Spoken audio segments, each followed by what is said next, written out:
Have a little look at this, please. Hey, Zeke, I didn't get a chance to finish dressing your cut. Don't come over here. You know, it's the middle of the day, and it's a crowded street, and you'll probably end up landing on a bunch of tourists. Look at this. You take it? I don't live up to my end of the deal. You inject that into your vein, and your heart will stop beating. Are you nuts or something? I just know what it's like to be out on a ledge. So why don't you just please come back here, okay?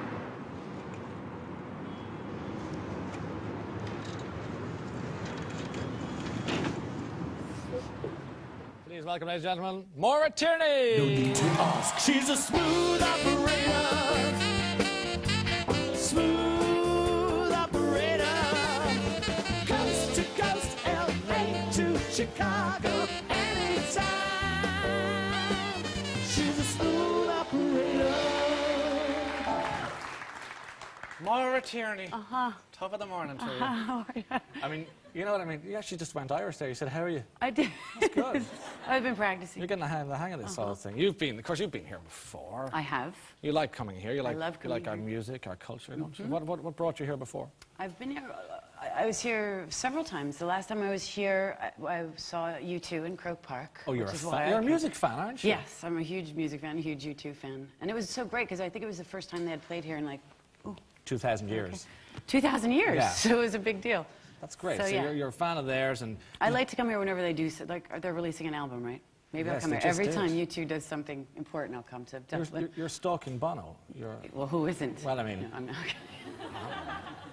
Come here. What about travelling beyond Dublin? There's one thing coming to Croke Park and to see you too, and what have you? Have you been beyond? Have you I've travelled? been beyond. I've been in a lot of different parts of the country. The time before that, I came with a bunch of friends for New Year's, and we stayed in a little town called Clahan, I believe it's called. Right. Okay. Beautiful. But near Dingle. Yeah. And the thing about the last time I was here, there was a road to go from Clahan to get into Dingle called the Connor Pass. The Connor Pass. Yes. Beware of the dragons that lie beneath That's the what it Connor. was like, though. I'm Was not it a bit kidding like you. that? And I was elected driver because I can do it. I can drive on the, you know, we drive on the other side of the road. So I'm, for some reason, very good at it. Yes. Because everyone else would, like, we clipped so many mirrors off so many cars, like, all over the place. I didn't. What? We left a note every time. Yeah, I bet you did. That's a whole lot of paper, Maura. We did. Yeah. But everyone would be like, be careful of the Connor Pass. You have to drive the Connor Pass. And I'd be driving the Connor Pass, like this, white-knuckling it across the Connor Pass. But I made it. You made it? Yeah, several times back and forth. That's great. It sounds like an Irish folklore tale. It's a little scary. Maura and the Connor Pass, a children's story. Where are the Tierneys from? Because it does have the Tierneys of Tierney and Ogue. I mean, it's a good name. Where did it come from? Leitrim. Leitrim. Yes, my grandparents are Have you from investigated your genealogy? Or I have not investigated it too much. You just don't care. I just don't care. No, I do care. I don't know, my grandmother sort of left and stayed in Boston, so she didn't remain so close to her family, so I haven't really met them. Okay, and when There could be someone in the audience here. Any Tierneys in That's the my audience cousin. so far? Anyone's my cousin? No. They're all right. They're just not claiming. That could be too. What about growing up Because of the then? mirrors, I clipped the mirrors. Yes, they're still angry. There she is, the mirror clipper from Boston. From Claude. Every time watching you're going, there she is again, I'll get her. But when you were growing up, Maura, I mean, Boston, of course, famously Irish-American part of the world. And was there like a whiff of the shamrock off your house? There was, not my house, my grandmother's house. Yeah. And she lived in South Boston, which is like everybody there is of Irish descent, Irish Catholic. So being there, you know, St. Patrick's Day was a big deal, and there were lots of parties and the music and a cup of tea, cup of tea, cup of tea. Oh, you got the Mrs. Doyle treatment. Yes. The minute you go into my grandmother's apartment, it was like, do you want a cup of tea? So if you were like 2.5 or 3 years old, you would get a cup of tea. So Yeah, that's great. She didn't need a passport. Once you say offer people tea repeatedly, you're Irish. It's a given. So, you know, the Abbey from Eeyore connection, you know, everyone will, most people know you as that character from Eeyore.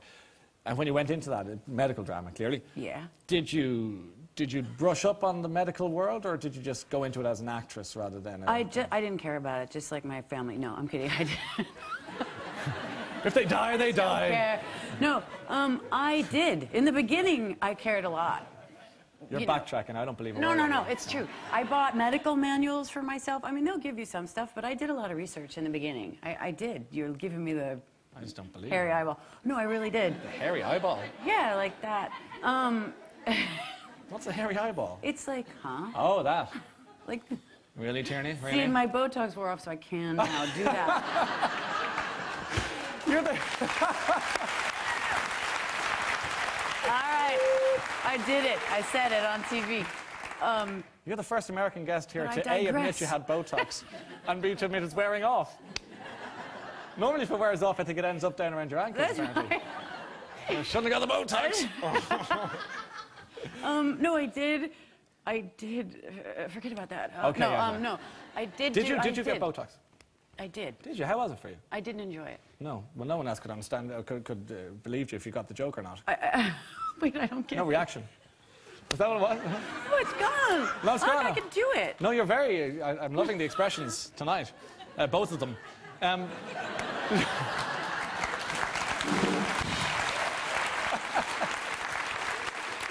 Okay, I that's... want one of those too at some point. What, the drummer or the kit? The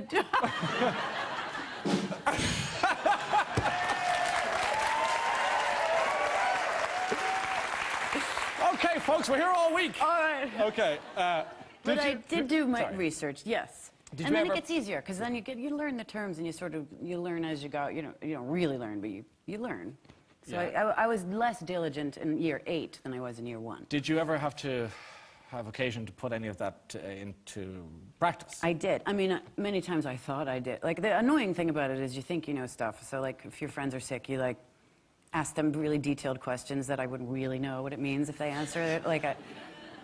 But I did diagnose my ex-husband's appendicitis. Yes. So, And what for did you real. diagnose it as, given that he's your Appendicitis. ex-husband? It must have been- You've got a very, very... You're going to die. You're really sick. No. No, you're really No, the sick. mean thing would have been to say, "Oh, you're fine. There's nothing wrong. Don't go to the hospital. You're fine." Appendix. But I did know. He was like, "You're crazy," and I was like, "No," because he had a fever and he had like lower abdominal pain. He had what's called rebound tenderness. Well, most ex-husbands have that.